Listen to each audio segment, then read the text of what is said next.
I hope you guys weren't shocked by the results because the way I'm seeing like the comments and the reactions. I can tell people don't be doing their research on some of these teams. Like when I was on AJ's channel, I literally said, man, this game can go either way. This is evenly matched. And I went on record on saying on my personal video, basically, it's literally going to be Sweden's game to lose. I said for America to win that game, they're gonna have to hope Sweden makes a mistake. And I said I doubt it. So I said that game is gonna go either way. And you know what the sad part about this is? I saw like a lot of the comments, pointing out our America's young talent and whatnot, and how the future is bright. But I'm like, guys, I don't think America's gonna. I don't think the female U.S. team is going to win another World Cup in another 20 years. That's what I believe that. I think they're gonna go on a serious tournament. I'm not even just World Cup drought, like just tournament drought. Meaning, like they'll still. I don't know if they. I'm not sure if they have Concacaf. I don't know. I don't know if they have female go. Do they have Gold Cups for the women's? If they do, they probably don't take it that seriously. And I'm pretty sure they win every time. But I'm talking about when it comes to the Olympics and the World Cup. I think they're gonna go on a serious drought. This is my opinion. I told you I made my prediction in the previous video. Even though I had USA advancing to the semifinals, I thought they would beat Sweden. They would find a way. They'd find a way, and I believe the matchup between them and Japan would actually favor America, and they would actually steal that victory versus Japan. And then I thought they were going to get knocked out by when I made it versus Spain. Yeah, and it is what it is. And I thought they were going to get knocked out by Spain in the semis. It's either Spain or France. I forgot which way the bracket went, but I thought they were going to get knocked out in the semifinals. But here's the thing: the days of the female American soccer team just dominating not just America, Canada, Germany, Norway, Sweden. Am I missing another one? Brazil, technically, Netherlands, Spain to a lesser extent, but like Netherlands, like the northern, the Scandinavian teams and stuff like that. Their days of domination of the World Cup are over. Everybody has caught up. Everybody got money being put in their program. If you saw the South Africa game versus Netherlands, it really showed you all you needed to know. Everything is caught up. They had this lady playing up front, bro. She was unstoppable for South Africa. yo, I'm literally, because I don't even pay attention to female soccer like that. I'm looking at some of these players. I'm like, everybody they caught up. So all that talk about them dominating, it really was just they would dominate teams where basically where women were even really allowed to where women even have a whole lot of shots for themselves to succeed, and they would brag about that and use that as proof to hold that over the men, so they can get money from that, so they can get equal pay. So that was interesting, especially when you see teams like Canada and Germany get knocked out early in a group stage. Like especially Canada. That was kind of satisfying for me on that end. But let's talk about the U.S. team a little bit in depth. What's going to happen is like the normies are going to kind of be mad at Megan Rapinoe because she comes across as a terrible leader, and she is a terrible leader.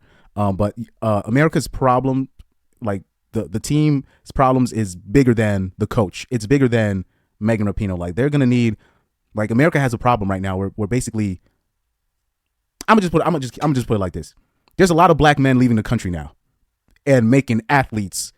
And look at Naomi Osaka. There are a lot of black men leaving this country, and they are making or they're leaving the country, bringing girls back from other countries and bringing them back to America, and their offspring, their female the female offspring, are opting to play for the countries that their mothers came from. This is going to be a problem because we're already, if you looked at the Philippines team, they shouldn't have even gotten one result. They were able to scratch out a win. And if you look at the players that they had, them damn expatriates, man, this is going to be a problem in the future. We're already losing our best athletes off rip. I'm talking about across the board. We're losing our best athletes to other countries because men are deciding to leave the country, or they're deciding to import women from other country to be their wives, and then their offspring opts to play for the country that their mother came from. It's a lot of that going on. So we already have that problem. And the only thing I will say is for the coach, he took out Trinity Rodman too early, in my opinion. I believed going into this game, I knew what was going to happen to Sophia Smith Turner, whatever that girl name is. Usually I don't. When I see certain people being pushed on me, like when I see all the commercials, maybe it's the hater in me, but it's just like, why are you pushing this person on me? And then I'm looking at her game, I'm looking at what she could do, and I'm like, I don't think she's going to be of any help versus Sweden. I believe the key was through Trinity Rodman, because the way that she plays, she stands out. She's a tall female a female soccer player standards. She's a tall girl. She's lengthy. She can run really past anybody. It doesn't take much for her to get by anybody. And she was the only one that was really dangerous in the final third. The problem is Rodman, she's pass first. She's a winger. She's pass first. So I hope in the future Rodman can take that next step and become more lethal in the final third. Really take the reins on that team. That would probably be my only criticism from the coach. People are gonna say it's the coaching and stuff. It's a bigger problem. We're not gonna win. Like I said, I hope you guys enjoyed that. Those 2 to 3 decades of domination in the world stage, because it's over. It's over. I said it in 2019. Because I've been paying attention to all these other countries really starting to put their money and their finances in their women's teams. Like a lot of European teams started their first women's team and really started recruiting and really started getting their academies going and whatnot. And I'm literally looking across the board. I'm like, everybody's catching up. So it's not even a matter of bragging about the domination, because you're bragging about the domination over, countries and teams that just started. You know what I mean? So I hope, Megan Rapinoe obviously is going to get most of the blame. I don't know why normies do this, because basically she skied the penalty and and she was sitting there smiling like she won the damn game. That was weird for me, but the USA's problem is way deeper than Megan Rapinoe. And by the way, what people don't even understand is, like, USA, when you're thinking about the top 5 to top 10 players, like, I don't think America has a player. This might be, and I'm gonna just leave it at this. I don't think, to me, watching this tournament, if you're naming the top 5 players in this tournament, the top 5 best female footballers in this tournament, I don't think you're gonna come up with an American name.